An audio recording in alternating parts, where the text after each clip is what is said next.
how long have you known the person you gave your car to who ended up stealing your money orders? He hasn't never been there. This is the first time I've seen him. And here you are, yet leaving. I didn't forget they were in there and leaving the. Why don't you just admit that you forgot they were in there? This is the plaintiff, Ravi Patel.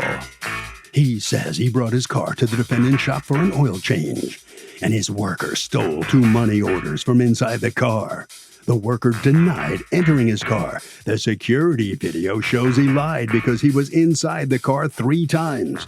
And he's suing this unscrupulous businessman for the $2,000 he's most certainly owed.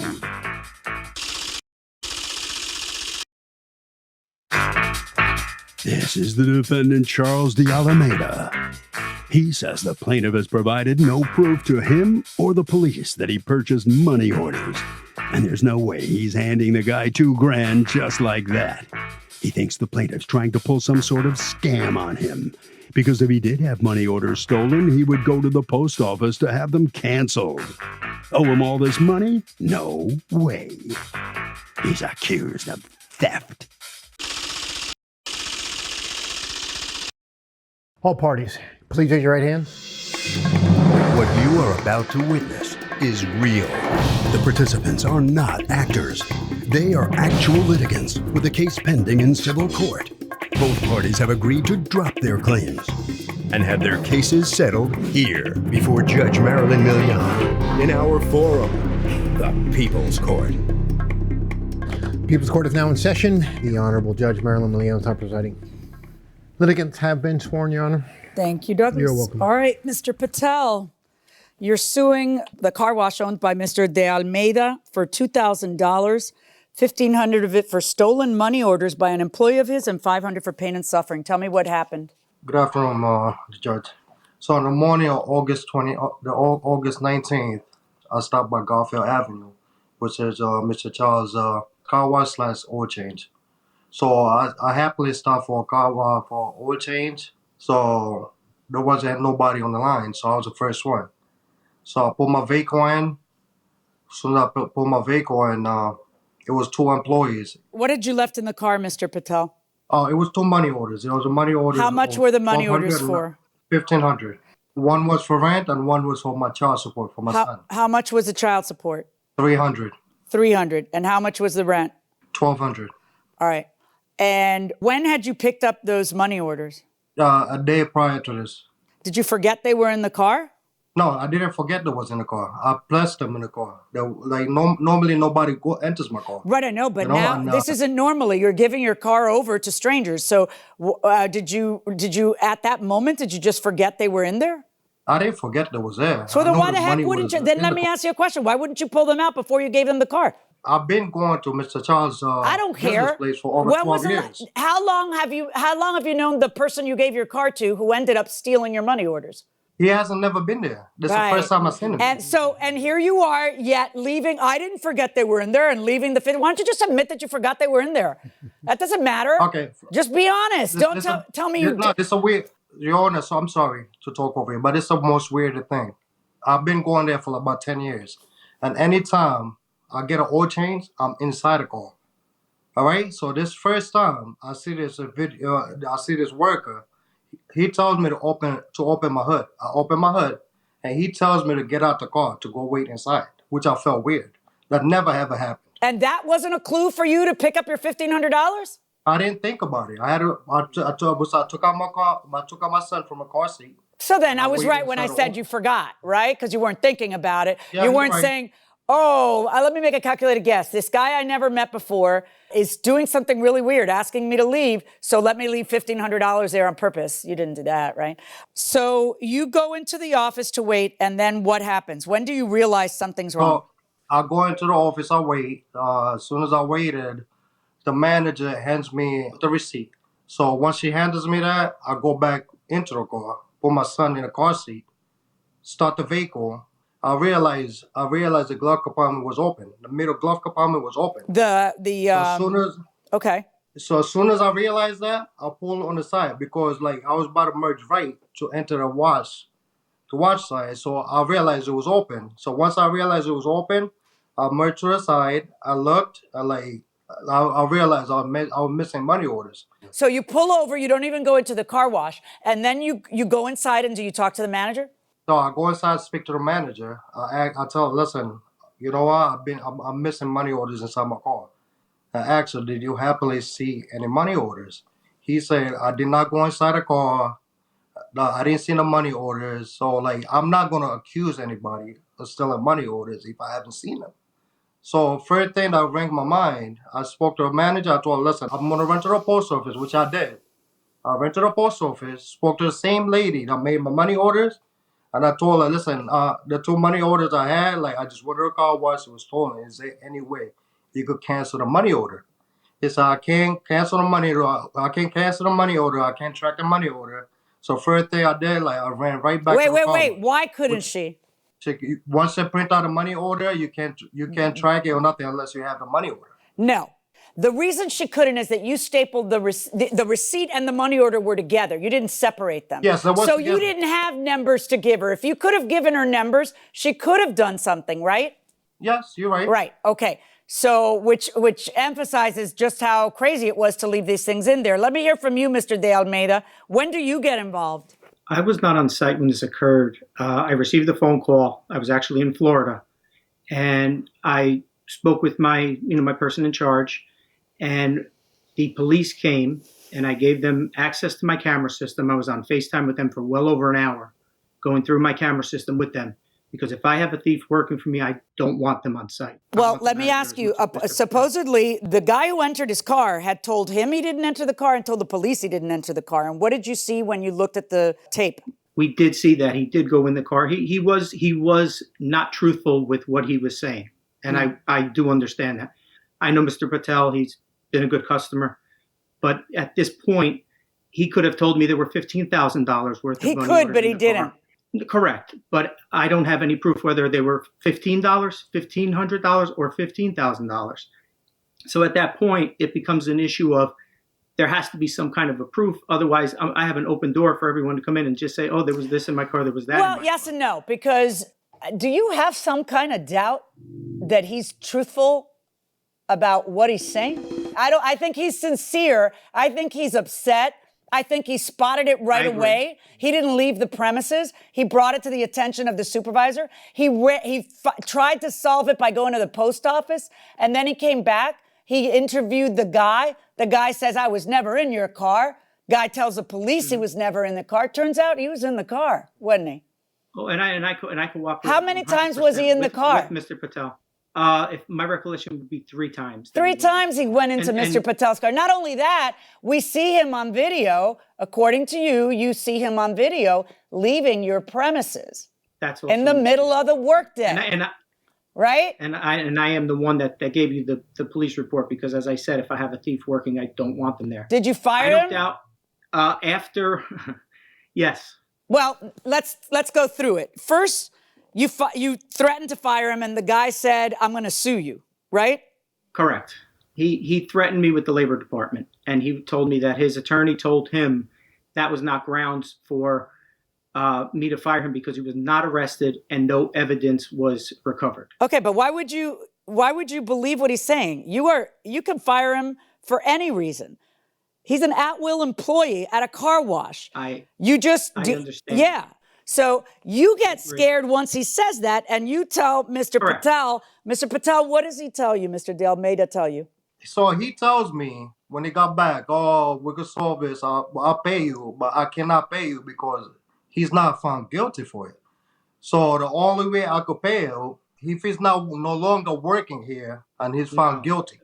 That is not okay, what hold on one So second. What is it hold on, Mr. De Almeida, what is it that you told him?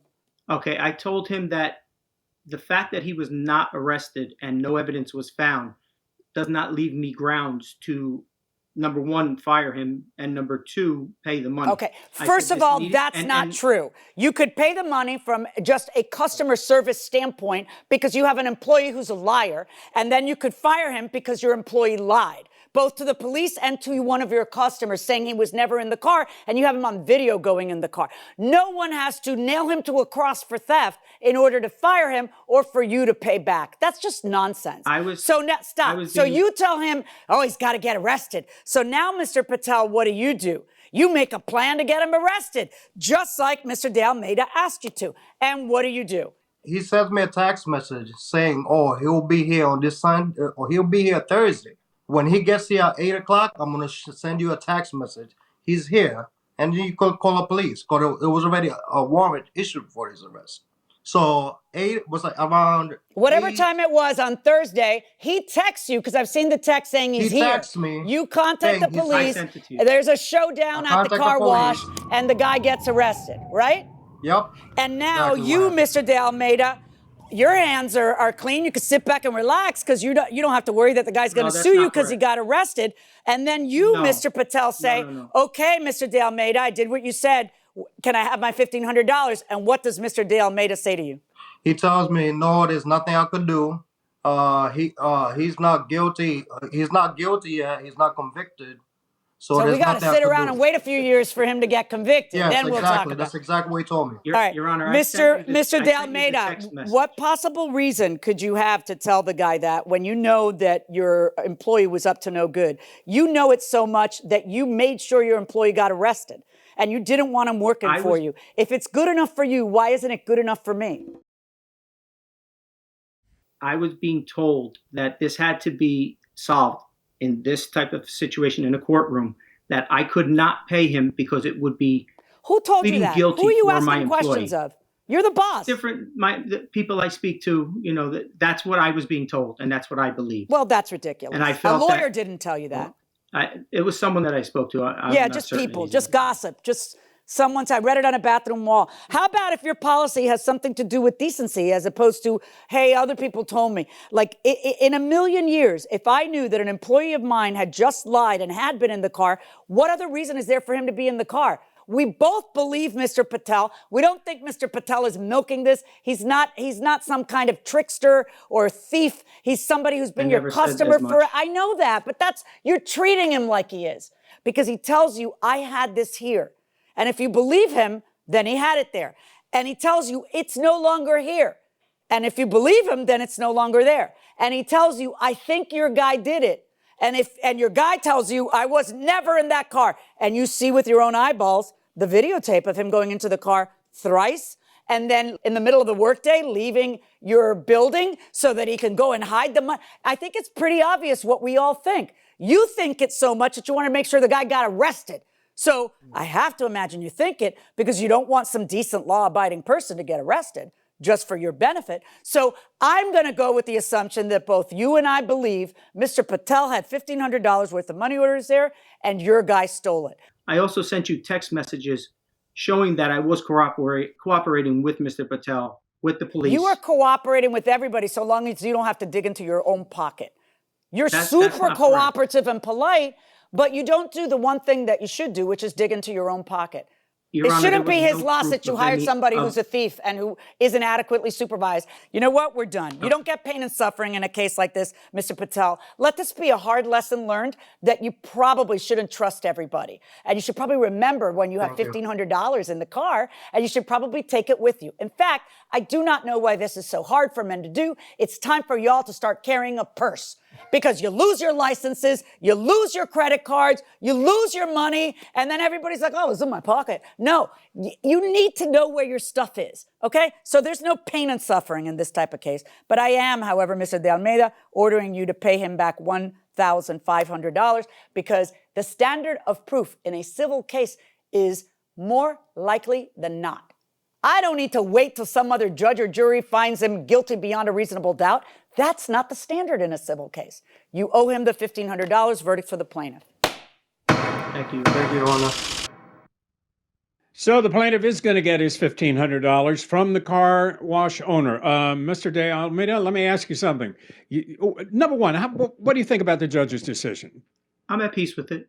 You are. Why didn't you give me some money back? I mean, he was a good customer, great customer service, don't you think? The main problem was that there was no proof of how much the money orders actually were, because he could have said any amount. And I'm not accusing him of lying, but I feel there's a burden of proof on his end as well. Well, hey, they met the burden of proof with the judge. Mr. Patel, congratulations, and I think you've learned a hard lesson, haven't you? I have. You know what? Like, no, normally you will understand people. Then you're nice to people. You call, you say you do what they ask for, but it's for their own benefit. So his benefit was to get the guy fired, so he was suing, which I will never ever go back there, and I would recommend other I people was not to even go back there. Yeah, Thank you. see, I was just going to ask you if you go back. See, he lost a customer. He lost I'll a never go valuable back there. customer, and that's a shame. So, Doug, this is interesting. This is a civil case, which means all you have to do is prove it's more likely than not that the guy stole the money. If this were a criminal case, it would probably go differently, because in a criminal case, you have to prove guilt beyond a reasonable doubt. That is a very high standard, and I don't think it's been met.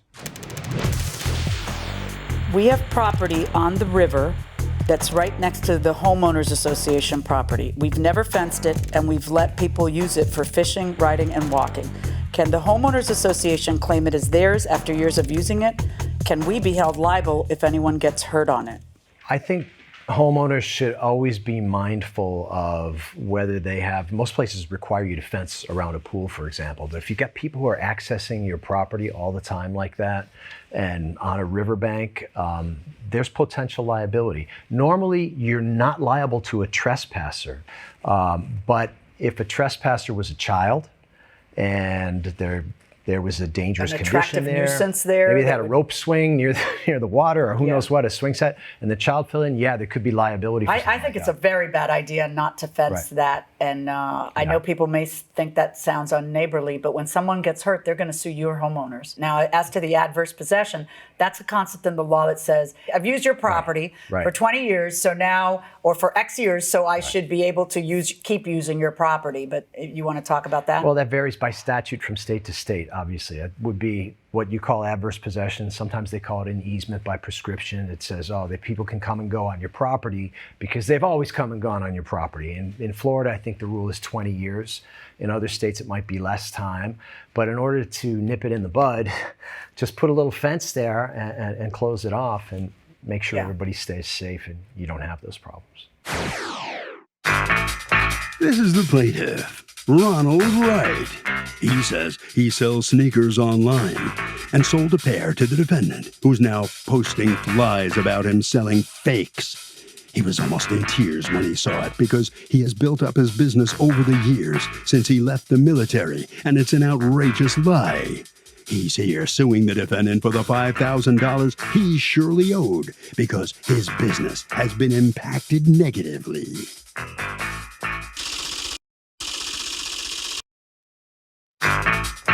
This is the defendant, Janeo Rogers. He says he purchased a pair of fake Jordan sneakers from the plaintiff, and the guy refuses to admit they're counterfeit. He alerted the Nike fraud division. It's important to warn people to stay away from this seller because he sells bogus shoes, and he owes him nothing. He's accused of making false accusations. The defendant has filed a countersuit for $390, the amount he paid for the false Nikes. All parties, please raise your right hands. Welcome back to the People's Court. Next case on the docket. The plaintiff sold the defendant an authentic pair of Air Jordans and says that the defendant is now stiffing him. But the defendant says the sneakers were bogus, fakes, and he's not paying the scamming plaintiff a penny for the junk. It's the case of they ain't Jordans, no bull. Thank you, Douglas. You're welcome. All right, Mr. Wright, doing business as Schumers, you are suing Mr. Rogers for $5,000 for defamation based on comments that he made online regarding a pair of shoes he bought from you. Tell me what happened here. Well, Judge Milian, it is a blessing to be on your show. God bless. I wanted to say real fast, I have a list as well as cards to explain in detail what Janelle Rogers did in regards to not only him doing, I have the threats that he was going to defame my business. I got the actual proof that he defamed my business. He threatened me twice in regards to, I don't know what he's meaning. He's saying, it's going to be a day of reckoning. He put all this on Facebook, either Right, that but or what he put happened? You another sold him a pair of sneakers. How do you two know each other? I barely know him. We went to grade school, middle school together. He was in my band. I thought he was a cool dude, I do know that he did marry my cousin. Okay. And so what is it that he was in the market for? He was in the market for a pair of, I want to say either a 1989 or 1999 Jordan 4 cements. And that was one of the problems that we was dealing with, because I think he got the wrong shoe. I put up the shoes right here. These are the shoes right here. Same shoes. I put these up. It is all in the text message that this is the shoe that he wanted. Right here. The same material. Yeah, turn the shoe around. Let me see the back of it. Yes. Yeah. Okay. Turn it around again. Yeah. Turn it around. Let me see the bottom of it. Okay. Whose shoe is that? This is my son's. Right. Okay. And this is the same shoe. Of course, it's going to be different. On the shoe that I sent Janaea, it has what they call that has the Jumpman on there, which means it's a different type of Jordan 4 cement. That's Wait, what does is. that mean that it's a different type? Why wouldn't that mean it's a fake? It is. Which is what he's complaining It's not about. a fake. It's not going to be a fake judgment in terms of the first sale, United States first sale doctrine law. Well, we'll talk about the law in a second. Material. The question is, he's buying a real Nike A Air very Jordan. real shoe. Okay, so there's no question that you are saying that what you sent to him is a real Nike Air Jordan, right? That's what you're saying. Yes. Okay. Right, original brand material. Right. Yes. Okay. So are you saying that Nike Air Jordans came out at some point with the Jumpman in the back of the shoe rather than the Nike Air emblem? Yes, ma'am. It is. What year did they come out like that? If I'm not mistaken, that's what I was just saying. On either 88 or 1989. What was it you sold him? I sold him the 89, if I'm not mistaken. Right. I sold him the 89. I need to know that you're not mistaken. So do you have the actual paperwork from the order or, screenshots of the order? Here is what you put. 2019 Jordan 4 Retro. So you're supposed to be sending him 2019, right? Right. That's right. Okay. So that's what you sold him, right? No, ma'am. Why does it say 2019 bread there? Well, the reason why I put it on there, I put that on there to show you that that's the shoe that he had asked for. That's the yes, same I know. shoe as That's this. my question. What did he think he was buying? He thought he was buying 2019. All right. So now what ends up happening? You ship him the shoes. He pays you a total of how much? $390? He pays me $390. Okay. Then you order the shoes. And when the shoes come, you take pictures and video of the shoes and send it to him before you mail it out to him, correct? Yes, video and pictures that he can blow up specifically. Right. Because I wanted to make sure that he got exactly what he wanted. Can you talk? Here's a couple of photos. And then you send some photos. And according to you, he should reject them right now. Why should he reject let me know. Yes, he reject them either. And I do it with all my customers. I say either say yay or nay. And I always say, and I gave him the video right there that you're looking at right now. So he will specifically know what he's getting into, what he's getting. I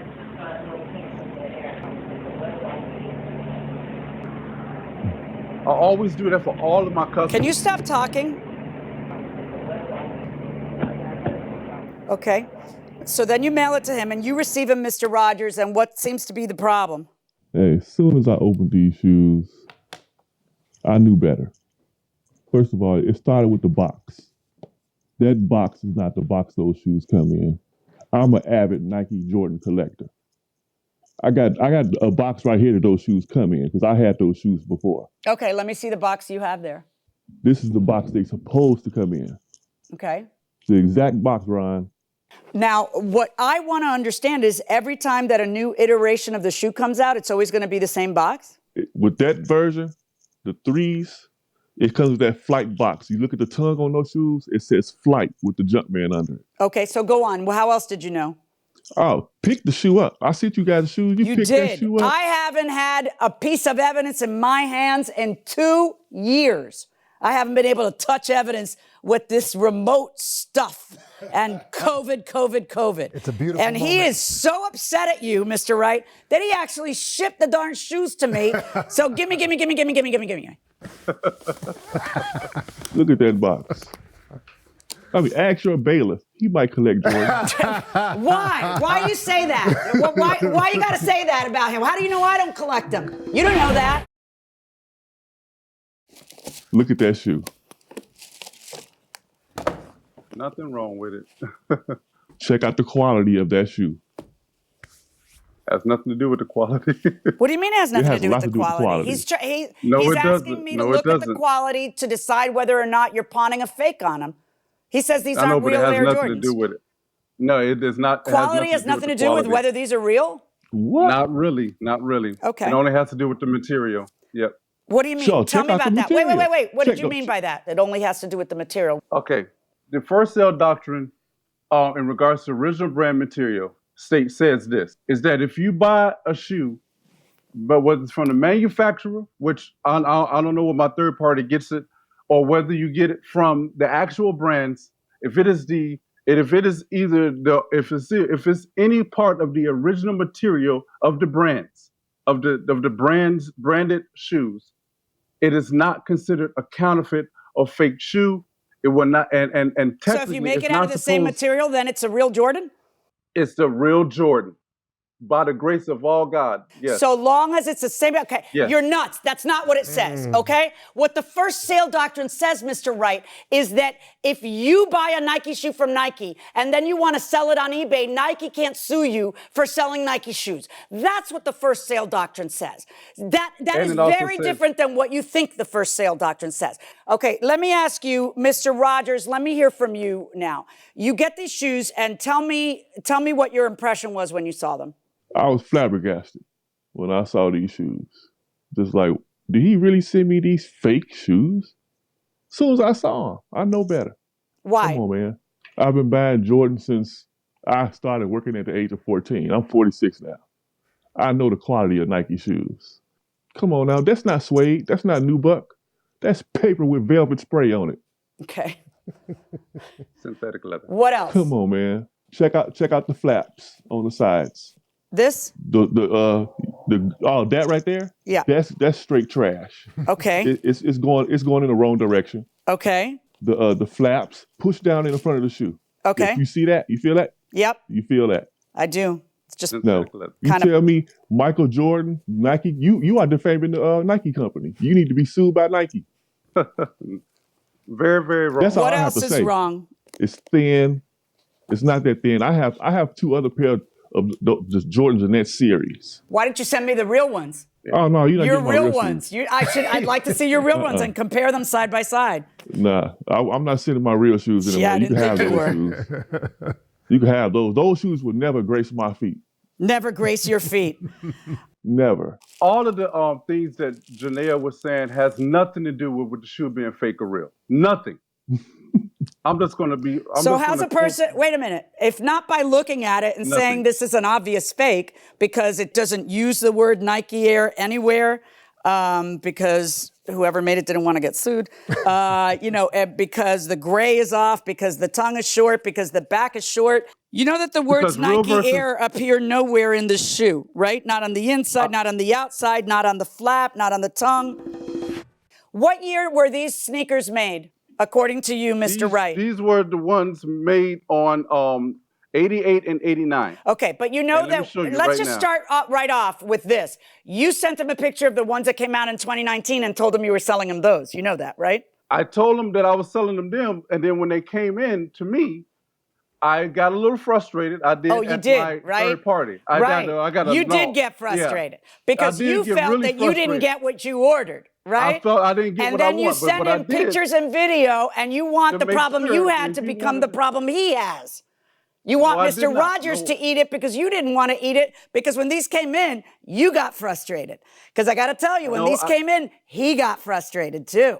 Right. But the thing about it is that's why I do what I do. That's why I sent him video and picture to ask him. and I Okay, you asked seem him to think that the verify- fact, hey, sucker, if you don't tell me right now, I don't know if you're working right now, I don't know what you're doing, but if you don't complain right now, I'm sending you the fake. I mean, that's not how life works. He But these are hired not you, fake he shoes, paid you but they're to not send fake. him a certain shoe. You either did or didn't send him the shoe. That's what I care about. There's two ways to go about this. One of them is, it's not the 2019, so it's not the one he ordered. And the other one is, it's a fake anyway. All right. Either But it's not a way, fake, but we've it's got. not a Okay, fake. so let's talk about. You wanted me to look. Yeah, there it is Yeah. right there. So There's what the you're one right showing there. me is that on a different site they sell Jordan 4 Retro, but this would be 2012, and you're saying these are 1988s. What were you saying about Yeah, the? I thought they were. I was going to tell you that right now. I got the Jordans confused. It was 2012 that I was going to that I thought that I thought what I was sending them. So this is what they're supposed to look like. This is a legitimate 2012, correct? Right. Okay. Yes. The word flight here is in red, and the word flight on the picture is in white. That's a trademark thing. That's a trademark thing. I don't In know other what words, that what I'm saying means. is that it has nothing to do with the original material. If the real ones were made with a second, springing for a second color thread, then why are these red? Why aren't they white the way they're supposed to be? Well, that's what I'm trying to say. In regards to the trademark thing on the front in the front, in regards to the trademark thing, it doesn't make it a fake shoe. It doesn't make it a counterfeit shoe. I don't Because know of that what you're trademark, saying. it does If not make these it were count. real Air Jordans, the word flight would be in white at a minimum. Never mind that he didn't order the 2012s, he ordered the 2019. It was enough to make you say, whoa, and get upset. But you don't understand how you should be immediately refunding his money? Right, and I offered him, and aside of everything of what we've been talking about, Judge, I'm just going to do it like this. I told him, look, if you want a full refund, I'll give you a full refund. He didn't give me a check. I start a process in terms of the refund. I never told this man that I would not give him a refund. Never that I told him that. I told him it would be a process to get a refund because What does that mean? How would he get his refund? What's the process? He was going to send me the shoes back. I was going to give him his refund. Okay, so why am I here? If you were willing to give him a refund, why am I here? Because I told him, do not defame my business. If you do that, I'm going to have to take you to court. Okay. Actually, what happened is that he sent you a text saying, I will not send you these sneakers until you refund my money. Is that correct? No, he told me he was going to send me half my money on November 1st and the other half on December 1st. And I said, I send you one shoe. Then I see you another shoe. No, not going to do that. Wait, that sounds perfectly logical. Then nobody's ripping anybody off. Well, he didn't even send me the shoe, Judge. Okay. He didn't send me the shoe. Yeah, but I'm pretty sure you didn't accept that either, because I read the 50 pages of text. I would have accepted whatever. If you just sent me the money back, everything would have been copacetic. Of course it would have. Okay, I just got home, and the first look, I can tell these are bad fakes, bro. I need a refund. This is your response. Not happy to give you a refund. It's, we most definitely have to talk. Check this out though, bro. And then you have first sale doctrine. So like you're basically telling him, the shoes I sent you are not close to being fake, bro. I made sure because I took them to the material and fabric shop here in Sacramento, and the worker there informed me these are the correct material usage. Like in your head, and I can tell from the things that you've said in the trial, you think that if it's the same material, then that's it. And you're totally misreading. That's not it. It's not, you can't pawn them off as real if they're not real. They're either made by Nike or they're not made by Nike. Plus, these shoes were U.S. Customs checked at least 4 times when coming from overseas. Well, I don't know what that means, because Customs doesn't give a darn whether they're, you have to give me a legal reason why these shoes are fake, because only a federal U.S. judge can legally deem these shoes a fake. Well, that's not true. And when you call shoes fake, bro, in order to get your money back, you have to take my business to court. Yes, you sound super, super helpful. So yes, sir, you say to him, you can get your money back, but you legally have to literally prove in writing, explaining how the shoes are fake. And when you prove that beyond a reasonable doubt, that's not the standard in civil court, that these shoes are fake, then I'll be more than happy to give you your money back. All I'm saying, bro, that it's a process to get a refund. So the process isn't, oh, you send them back. The process is, that's the process. You telling me these bogus blank shoes authentic, then you blind. You never had a real pair of Jordans in your life. The Jordans at Swaparama look better.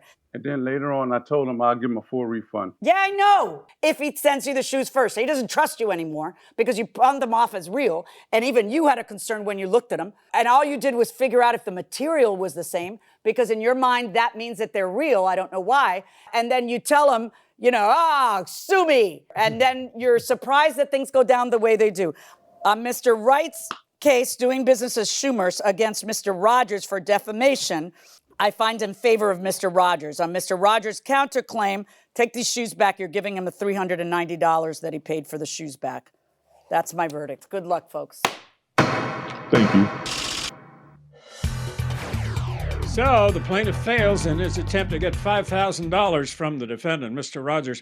Mr. Wright, you just heard the judge. You did not get the $5,000 judgment you were seeking. What do you think right now? Shoe mercy is over. I'm not selling shoes no more. I'm done. I'm done. I guess I don't know anything about the law, so don't worry about it. I'm good. Thank you. Let me ask you a quick question. What was the advantage of buying shoes from you rather than ordering the shoe from Nike itself? Explain that. Because Nike, it's hard to get those particular shoes when they retro. It's kind of hard to get the shoe because everybody already got the shoe, or at least a brand new one. So they come to resellers. Reselling is a $1 billion industry. I think you're doing the right thing. Get out of the shoe business. It's going to be better for you. I'm definitely getting out of the shoe business. About that. I'm definitely getting out of the shoe business. All right. Mr. Rogers, listen, you should feel pretty victorious now. You're right. You're dead right. There was not a real Nike shoe. You knew it all along, didn't you? Yeah, he got those shoes from Alibaba. I don't know where he got those shoes from. But he was bogus trying to sell them to me, thought I wasn't going to know better. So obviously it's a big business of doing rip-off Nike shoes, I gather. Isn't that the case? I guess so. I thought I was going with him because I knew him. I was trying to, support a black business. And I went wrong. All right, good enough. You're going to get your $390 back. Congratulations, and good enough for standing up for your rights. So the defendant won his countersuit, but something interesting was said in the courtroom, that the defendant made the comments about the fake Air Jordans to warn other potential customers, and that's why he did it. The reality is this. If it is true what he said, and it is, that these were fake Air Jordans, he doesn't need to be that high-minded. He doesn't have to say, I'm doing it for a higher purpose. If he states the truth, that is a defense to defamation. Truth is a defense. You may have heard that in the past. It is simply true. And when you make a truthful statement, you don't have to have a reason behind it. It's good enough. Judge John, do you like old school or new school pinball machines, and why? When people talk about old school pinball games, they're usually talking about electromechanical games versus the new solid state games, which are, have computer components and circuit boards, etc., where the older ones were electromechanical with switches and relays and a little less complicated. And they were like early 70s and earlier.